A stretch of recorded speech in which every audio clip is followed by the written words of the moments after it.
mumpung kita masih di awal, itu amalan Rajab dibaca deh, istighfarnya dibaca, taubatnya kita perbaiki taubat kita kepada Allah Ta'ala.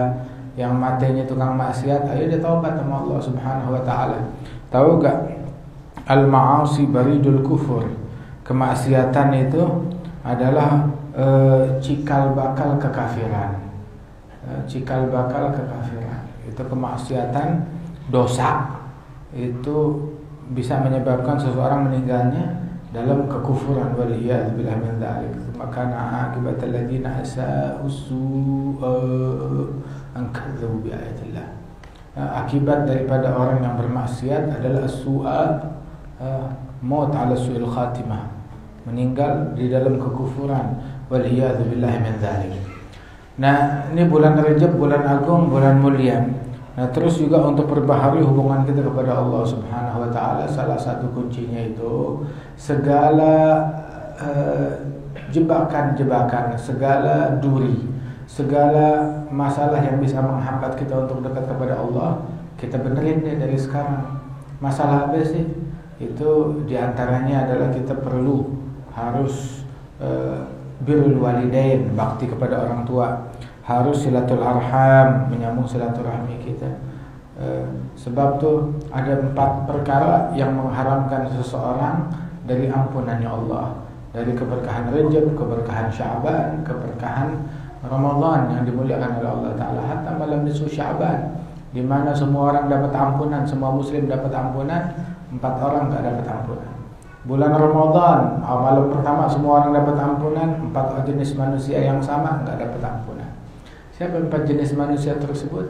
Adalah aqli walidayh, yang durhaka sama orang tua, mudminil khamar, pecandu minuman keras atau obat-obatan terlarang, qati' rahim, orang yang mutusin silaturahim, dan juga al-musyahin, yang di dalam hatinya ada kebencian kepada sesama, enggak dapat ampunan dari Allah Subhanahu Wa Ta'ala.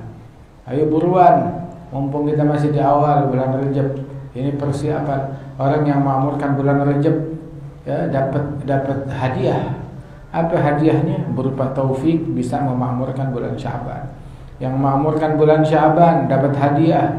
Hadiahnya berupa taufik memakmurkan bulan Ramadan. Yang memakmurkan bulan Ramadan dapat hadiah diampuni dosa-dosa yang terdahulu dan yang akan datang. Masya Allah. Bulan Rajab ini, subhanallah, bab yang kita baca juga berkaitan dengan silaturahim. Dan di antara bentuk silaturahim tersebut adalah kepedulian kita kepada kerabat, kepada famili, terutama di antara mereka yang membutuhkan sedekah.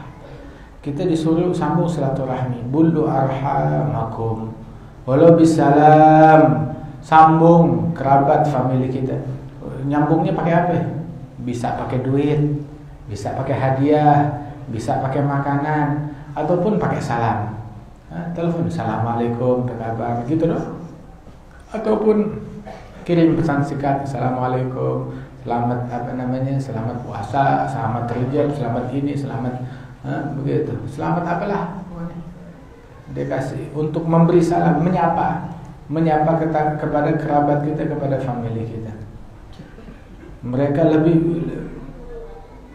memerlukan untuk kita jalin hubungan.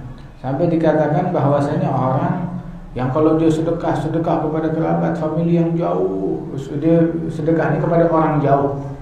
Mungkin dia nggak kenal orangnya siapa, tapi dia punya kerabat yang dekat sama dia, lebih membutuhkan, dia nggak kasih. Ini al-muta'addi fi sadaqah kamani'iha. Orang yang sedekahnya itu loncat, melengkapin, itu sama seperti orang yang mani'iz zakah, orang yang nggak mengeluarkan zakat, dosa besar. Sama seperti dia nggak mengeluarkan zakat, nggak mengeluarkan sedekah. Kasih kepada kerabat famili, al-agrabun aula bil ma'ruf. Kerabat kita, famili kita, mereka lebih berhak dengan kebaikan kita. As-sadaqah 'alal ajanib, as-sadaqah 'alal ajanib, sadaqah.